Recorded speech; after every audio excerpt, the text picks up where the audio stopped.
Hello guys. Very very good morning. तो कैसे हो आप लोग? आई होप आप सभी अच्छे होंगे। तो गाइस, आज का जो हमारा टॉपिक है ओलिगोसैकेराइड्स है। तो जैसा कि इसके प्रीवियस वीडियो लेक्चर में हम लोगों ने मोनोसैकेराइड डाइसैकेराइड का केमिकल स्ट्रक्चर क्या था, उसके एग्जांपल, कार्बोहाइड्रेट का क्लासिफिकेशन, कार्बोहाइड्रेट डेफिनेशन, उसका इंट्रोडक्शन, इसके बारे में हम लोगों ने डिस्कस कर लिया था। बाकी हमारा नेक्स्ट दो टॉपिक बचा हुआ था, ओलिगोसैकेराइड एंड पॉलीसैकेराइड।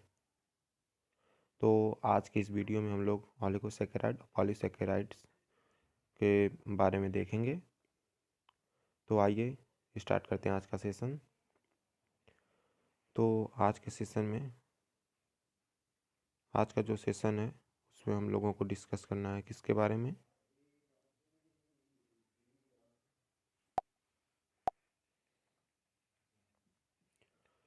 तो ओलिगोसैकेराइड की अगर हम बात करें तो ओलिगोसैकेराइड जो होता है, इसमें जब number of sugar molecules are more than कितने 2 to 10 हो जाएं तो वो कार्बोहाइड्रेट हमारा ओलिगोसैकेराइड्स में आता है। तो वही कह रहा है यहाँ पर कि oligosaccharide are compound sugar that yield कितना 2 to 10 molecules of the same और different monosaccharides on hydrolysis. Then उसके बाद कह रहा है कि the monosaccharide units are joint by glycosidic linkage. जो मोनोसैकेराइड का यूनिट होता है वो किसके जरिए ज्वाइंट होता है? बाय ग्लाइकोसिडिक लिंकेज के द्वारा। मतलब जिस लिंकेज के द्वारा वो ज्वाइंट होता है उस लिंकेज को हम बोलते हैं ग्लाइकोसिडिक लिंकेज। फिर कह रहा है कि based on the number of monosaccharide unit it is further classified as disaccharide, trisaccharide, tetrasaccharide etc। Clear है? ये नंबर ऑफ मतलब मोनोसैकेराइड यूनिट्स के नंबर के बेस्ड पर जो हमारा क्या ये ओलिगोसैकेराइड होता है, ये फर्दर डिवाइड होता है किसमें? डाइसैकेराइड, ट्राइसैकेराइड एंड टेट्रासैकेराइड्स में। फिर कह रहा है yes, oligosaccharides yielding two molecules of monosaccharides on hydrolysis. Hydrolysis is known as the disaccharide and the ones yielding 3 or 4। Okay. अब इसके बाद हमारा नेक्स्ट आता है क्या? स्ट्रक्चर की बात अगर हम करें, ओलिगोसैकेराइड का जो स्ट्रक्चर होता है, तो ओलिगोसैकेराइड के स्ट्रक्चर की अगर हम बात करें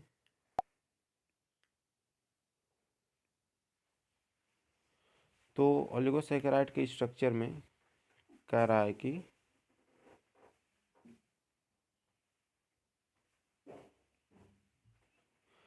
they are normally present as glycans, oligosaccharide chains linked to lipid, or the compatible amino acid side chain in protein by N or O glycosidic bonds. N linkage oligosaccharides are always pentasaccharides attached. Just wait. Pentasaccharides attached to the aspiring via a beta linkage to the amine nitrogen of the side chain। Okay. फिर second point की अगर हम बात करें तो इसमें कल अल्टरनेटरी मतलब उसी प्रकार लगातार जो ओ लिंक्ड ओलिगोसैकेराइड होते हैं आर जनरली अटैच टू किसके द्वारा होते हैं?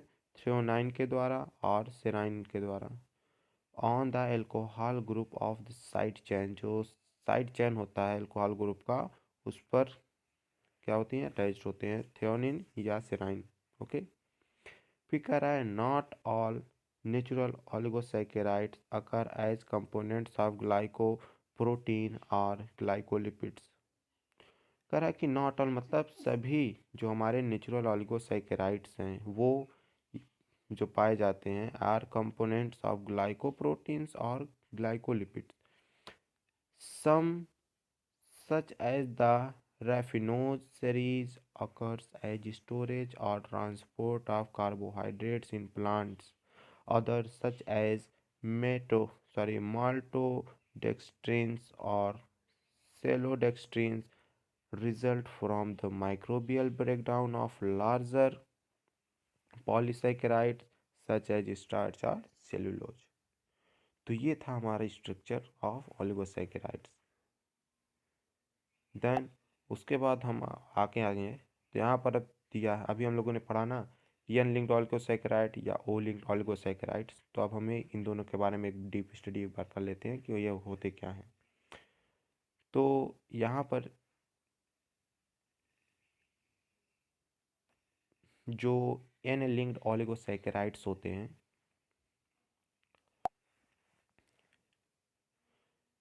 क्या एन लिंक्ड ओलिगोसैकेराइड्स के बारे में हम लोग अब देख लेते हैं। तो इसमें कह रहा है N linked glycosylation involves oligosaccharide attachment to asparagine या asparagine via a beta linkage to the amino nitrogen of the side chain।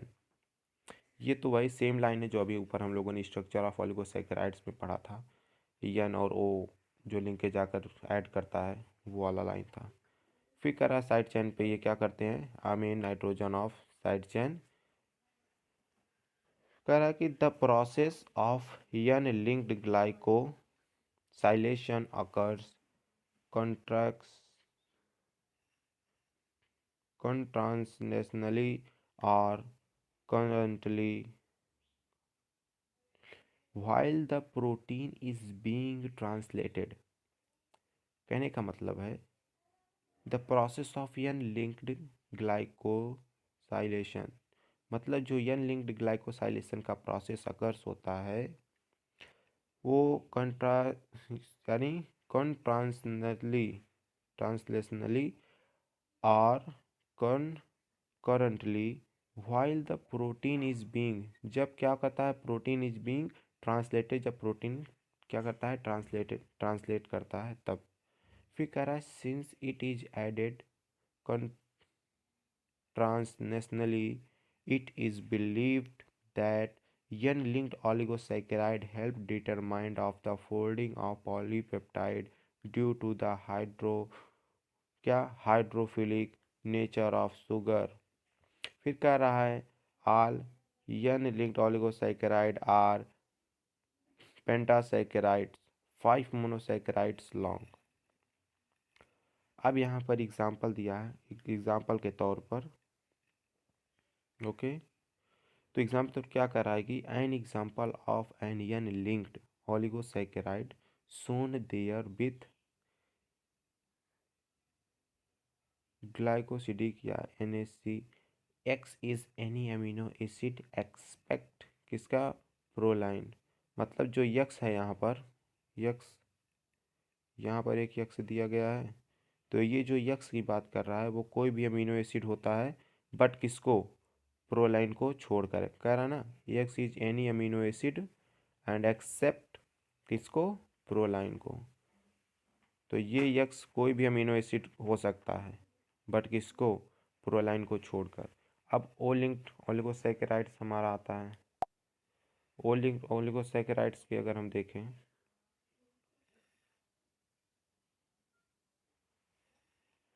तो इसमें कह रहा है कि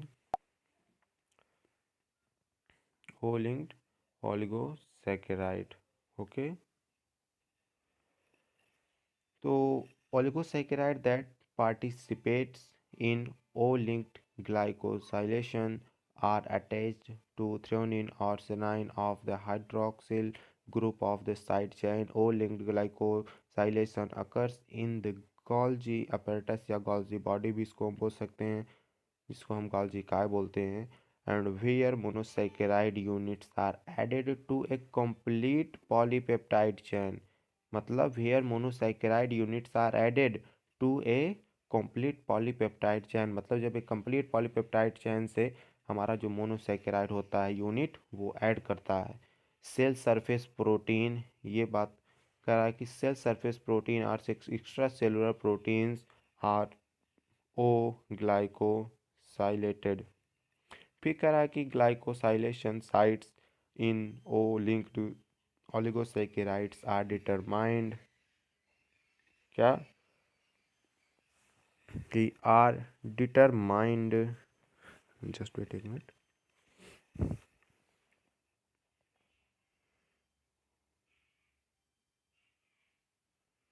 हाँ, linked oligosaccharides are determined by the secondary and tertiary structure of the polypeptide, which dictated where glycosyltransferase will add sugar. Sugar से क्या करता है, ये ऐड कर जाएंगे। ओके, फिर यहाँ पर एक एग्जांपल हम लोगों ने देखा था यन लिंक्ड का। अब यहाँ पर सेम एग्जांपल दिया गया है, थोड़ा सा चेंज है ओ लिंक्ड का। तो कह रहा है example of O linked oligosaccharide with beta galactosidase oligosaccharides with beta हो गया और अल्फा एन एसिटोग्लाइकोसाइनल या ER देन THR। ये हो गया हमारा स्ट्रक्चर। इसको हम थोड़ा सा जूम कर लेते हैं। हाँ, अब फिर यहाँ से नेक्स्ट हमारा आता है पॉलीसैकेराइड। ये सबसे ज़्यादा इम्पॉर्टेंट है, ज़्यादातर क्वेश्चन आपका इसी से पूछा जाए। अगर कार्बोहाइड्रेट से क्वेश्चन आपका पूछ रहा है, पूछेगा 100%, बट उसमें से जो क्वेश्चन पूछा है तो वहाँ उसमें से 90% श्योर है कि पॉलीपेप्टाइड से भी क्वेश्चन जो पूछेगा आपका, ज़्यादातर लॉन्ग आंसर का जो भी क्वेश्चन होगा वो आपका पॉलीपेप्टाइड से यानी यहाँ से ही पॉलीसैकेराइड से ही पूछेगा। फिर कह रहा है कि पॉलीसैकेराइड्स में they are also called as glycans. Classification करते टाइम भी हम लोगों ने ये देखा था इसको ग्लाइकॉन्स क्यों बोलते हैं। ठीक है, तो यहाँ पर कह रहा है कि polysaccharide contain more than 10 monosaccharide units and can be hundreds of sugar unit in length. तो मोनोसैकेराइड 10 से अधिक मोनोसैकेराइड हो या 10 से मोर than 10 monosaccharide units and can be 100 of sugar units in length, मतलब लंबाई में, तो वो स्ट्रक्चर हमारा पॉलीसैकेराइड का होगा। And they yield more than 10 molecule of monosaccharide on hydrolysis. फिर कह रहा polysaccharide differ from each other in the identity of their recurring या रिक्योरिंग, किसमें, मोनोसैकेराइड यूनिट्स में। एंड फिर कह रहा है कि in the length of their chain, in the types of bond linkage units and in the degree of इसमें branching में। फिर उसके बाद क्या कह रहा है कि they are primarily concerned with two important functions that's are, कौन कौन से होंगे, structural function and storage of energy. ये इसके दो इम्पॉर्टेंट फंक्शन हैं। अब यहाँ पर स्ट्रक्चर ऑफ पॉलीसैकेराइड्स की अगर हम देखें, इस पॉलीसैकेराइड का स्ट्रक्चर क्या है,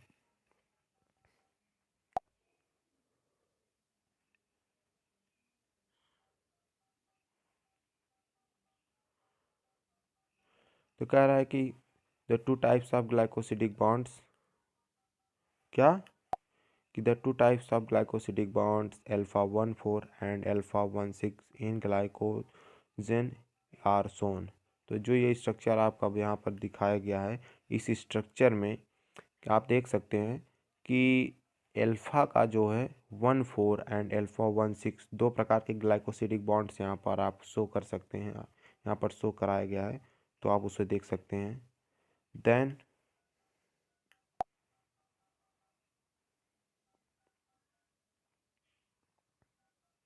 अब यहाँ से आता है हमारा फंक्शन ऑफ पॉलीसैकेराइड। तो पॉलीसैकेराइड का फंक्शन बहुत ज़्यादा हमें इसको नहीं पढ़ना, बट जो इम्पोर्टेंट फंक्शन है उसको हम लोग यहाँ पर देखेंगे। तो फंक्शन ऑफ पॉलीसैकेराइड में जो पहला फंक्शन यहाँ पर वो फॉर्म करता है वो क्या है, पॉलीसैकेराइड हैव सेवरल रोल्स। इसके कौन कौन से रोल हैं वो देख सकते हैं आप। कह रहा है कि polysaccharide such as starch, glycogen and dextrans are all stored in the liver and muscles to be converted to energy for later use। मतलब ऐसी एनर्जी को ये क्या करते हैं, कंजर्व करके रखते हैं, जिसका यूज़ हम बाद में कर सकते हैं। ओके, जैसे हम कहते हैं ना, ग्लूकोज जब हमारे शरीर में एक्स्ट्रा बन जाता है तो वो जो ग्लूकोज होता है हमारा, ग्लूकोज बोले तो C6H12O6, ओके, ये हमारा ग्लूकोज है। अब जब इसकी मात्रा शरीर में एनर्जी की है, तो जब जितनी एनर्जी हमको मिलनी चाहिए, जितना एनर्जी की हमको ज़रूरत पड़ती है, उतना एनर्जी ये प्रोवाइड किया। बाकी का जो ग्लूकोज रहता है, ग्लूकोज का काम है, ग्लूकोज शरीर में है तो एनर्जी मिलती रहेगी, बट जब जितनी एनर्जी की ज़रूरत उतनी मिल गई, उसके बाद जो ग्लूकोज होता है हमारा, वो कन्वर्ट हो जाता है किसमें, ग्लाइकोजन में, ओके। तो यही एनर्जी जो ग्लूकोज ग्लाइकोजन में कन्वर्ट होता है, तो यही बात कह रहा है वो यहाँ पर कि जो होता है क्या, पॉलीसेकेराइड सच एज स्टार्च हो गए, ग्लाइकोजन हो गए and dextrate are all stored in the liver में, all stored in the liver and muscle to be converted to energy for the later use. हाँ, तो ये ग्लाइकोजन ग्लूकोज ग्लाइकोजन में convert हो गया, फिर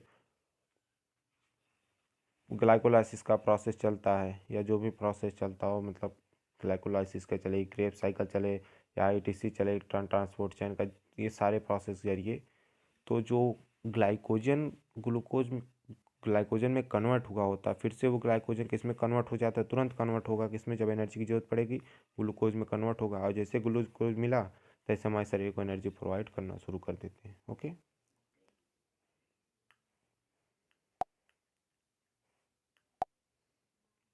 फिर नेक्स्ट क्या कह रहा है कि amylase and amylopectin are polysaccharide of starch.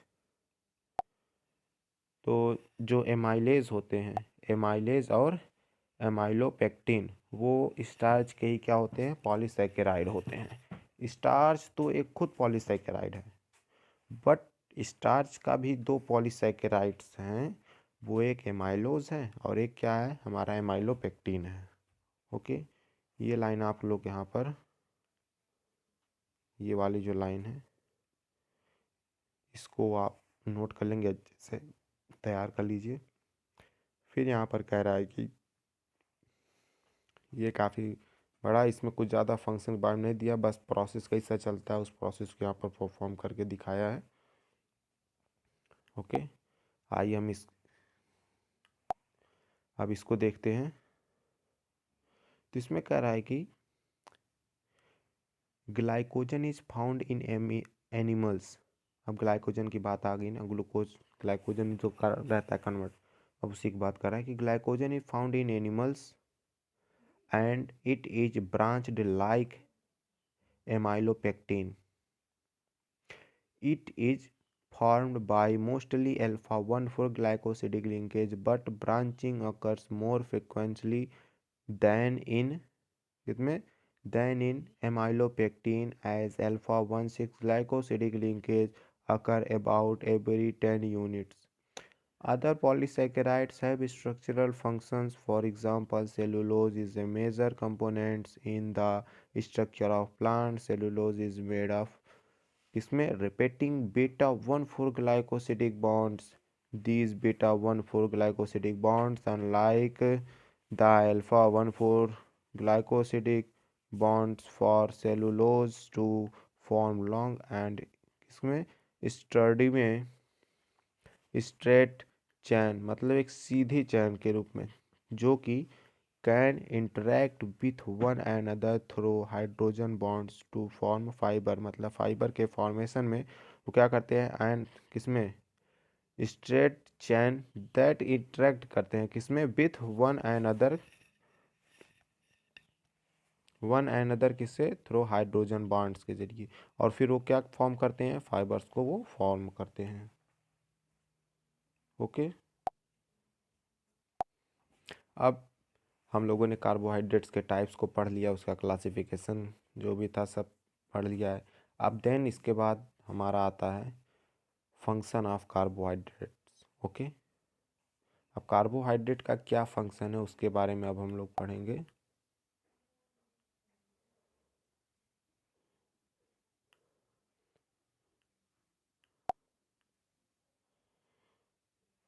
कह रहा है carbohydrate are widely distributed molecules in plants and animal tissues. फिर कह रहा है कि इन प्लांट्स एंड आर्थ्रोपोड्स, मतलब जो आर्थ्रोपोड संघ के या फाइलम के जो एनिमल्स या ऑर्गेनिजम्स हैं उसमें carbohydrate from A skeleton structure. Skeleton मतलब कंकाल, जैसे आर्थ्रोपोड्स, जैसे ये हमारे आगे ना कौन घोंघा वगैरह, तो इसमें उनके ऊपर देखो एक हार्ड कवरिंग लेयर पाई जाती है ना, एक स्केलेटन के टाइप का, तो ये कार्बोहाइड्रेट्स के ही होते हैं। तो क्या कर रहा है, इन प्लांट्स एंड आर्थ्रोपोड्स में कार्बोहाइड्रेट फॉर्म ए स्केलेटन, क्या skeleton structure, and they also serve as food reserves in plants and animals, and they are important energy source required the various metabolic activity, and energy is derived by oxidation। Oxidation के बाद से क्या होती है, energy derive करते हैं। फिर उसके बाद क्या कह रहा है कि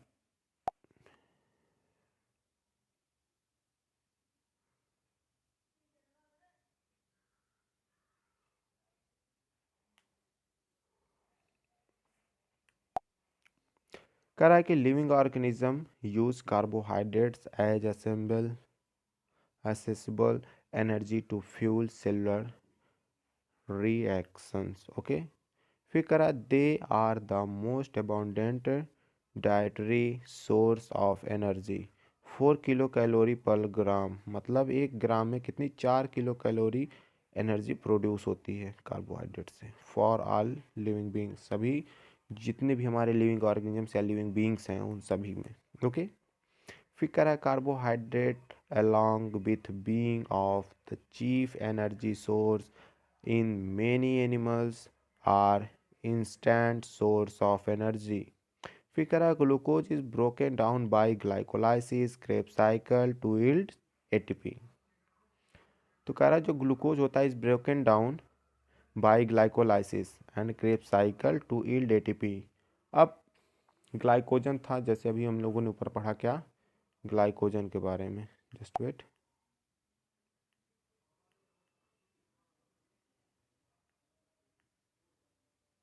ये हो गया ग्लाइकोजन। अब ग्लाइकोजन एक जगह पर क्या है बना हुआ है, एनर्जी प्रोड्यूस के बाद से जो एक्स्ट्रा ग्लूकोज ग्लाइकोजन कन्वर्ट, अब फिर ये ग्लाइकोजन में चेंजिंग होगा, जब एनर्जी होती है किसमें कन्वर्ट हो जाएगा, C6H12O6 बोले तो ग्लूकोज में। अब इस ग्लूकोज से फिर क्या ग्लाइकोलाइसिस का प्रोसेस, यानी ये वाला प्रोसेस, या फिर क्रेब्स साइकिल का प्रोसेस होता है। फिर बाय दिस प्रोसेस जो ग्लूकोज होता है वो एनर्जी को प्रोड्यूस करता है या एटीपी का फॉर्मेशन करता है। अब एटीपी ही हमें एनर्जी मतलब प्रोवाइड करता है। फिर उसके बाद क्या कर रहा है, serve as energy stored fuels and metabolic intermediates. It is stored as glycogen in animals and starch in plants. तो ग्लाइकोजन जो होगा it is stored as glycogen in animals, अगर एनिमल्स के शरीर मतलब ये कोई एनिमल है जानवर है, अगर उसके शरीर में ग्लूकोज कंजर्व हो रहा है या स्टोर हो रहा है तो वो ग्लाइकोजन के फॉर्म में स्टोर होगा। बट अगर वहीं पर कोई प्लांट्स हमारा है तो प्लांट्स के शरीर में या प्लांट्स की बॉडी में वह स्टार्च के फॉर्म में स्टोर होता है। ये सबसे ज़रूरी पॉइंट आपके लिए, आप इसको नोट कर लीजिएगा या इसको याद कर लीजिए। फिर क्या कराएगी, serve as energy stores fuel and metabolic intermediates. Okay, then ये था आज का हमारा सेशन। आई होप कि आपकी वीडियो को, आप लोगों को ये वीडियो पसंद आया होगा। और आप लोगों से एक रिक्वेस्ट है, आप लोगों ने, मैं इतनी मेहनत से वीडियो बनाता हूँ पर आप लोग उसको सब्सक्राइब नहीं करते हैं, तो प्लीज़ उसे सब्सक्राइब कीजिए। आपको कहीं पर अगर कोई टॉपिक नहीं समझ में आ रहा तो आप उसे कमेंट मुझ करके मुझे बताइए, और मैं उसके ऊपर फिर से वीडियो बनाने का, उसको और अच्छे ढंग से समझाने का प्रयास करूँगा। और आप उसको अच्छे से एकदम पढ़िए, दोस्तों के पास शेयर कीजिए, और प्लीज़ इसे सब्सक्राइब ज़रूर कर दीजिए। Thank you.